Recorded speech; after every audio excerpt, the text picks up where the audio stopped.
Welcome to TTT Boxing in association with KO Clothing. Here with me, I'm joined by boxing debutant Nathan Epps. Thanks for joining us, Nathan. No problem. Pro debut tomorrow, but obviously not your first step into the ring in terms of combat sports. I understand you've got a pretty extensive background in kickboxing. Tell the guys at home a little bit about yourself and what that background is. So basically, I've had 45 kickboxing fights. I've won 36 of them, and I've been doing it for about 8-9 years now. I'm over here in Australia. I was basically, obviously, my accent from the UK, from Birmingham. Yeah. So I had the majority of my fights over in England. Fought some international opponents over there, kickboxing wise. Wanted some more high level training and try and get some more fight opportunities. So I went over to America, trained at the Yard with Joe Rea, and then went to the Wild Card for a little bit. So I've done a little bit of messing around with some boxing. Yeah. Then went over to Canada for a bit, trained with Jason Fenton in Vancouver. And then after that, wanted to come over to Australia because I knew I could work and fund my fighting with my best mate Mark.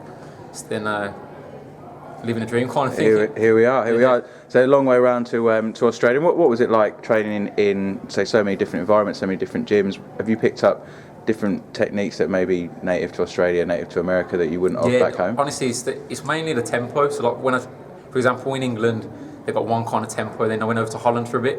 They fight real fast over there, much more hands orientated in the kickboxing world. So then that was real good preparation for doing things like boxing. And then when I went over to America, I trained with a guy called Mark Kamura, who's Joe Rea's boxing trainer for his for his kickboxing and MMA striking. Yeah. And he basically told me I couldn't jab properly. So that for a guy that's had 45 fights, that was quite humbling, you know. So every time I've gone to a new gym, I've gone in there as a beginner and then had that whole evolving experience quite a few times now. I've befriended everyone. I've not stepped on anyone's toes, and hopefully everyone's wishing me the best in all the gyms. And how have you found that transition from say kickboxing to boxing? Have you? It's been good, you know. I've gone down to Manly Fight Gym on recommendation of my trainer Nick Stoney here. He's told me to go down Manly Fight Gym. The guys down there have been real supportive, and I've got some real good sparring over the last 4 or 5 weeks. And it's been it's been my little tester. So go to gym, get some real hard sparring in, watch it back on video, and then what do I need to work on? Then in the following week, hopefully, I'm doing them things a bit better. So. The idea is have a little bit of boxing now, you know. And what can we expect to see from you tomorrow night in terms of style? Have you are you coming forward? Are you fighting on the back foot? I like various fighters, you know. My favourite fight is probably boxing wise. I like Tommy Hearns, tall, big reach, big right hand.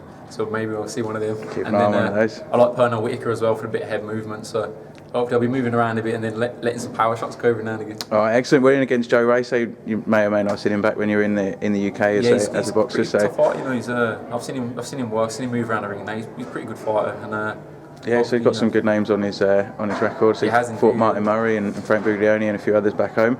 But yeah, look, we'll wish you all the best. We'll catch up with you tomorrow night, and good luck with your final day, and say enjoy having some food in you. Cheers, man. Cheers, Nathan.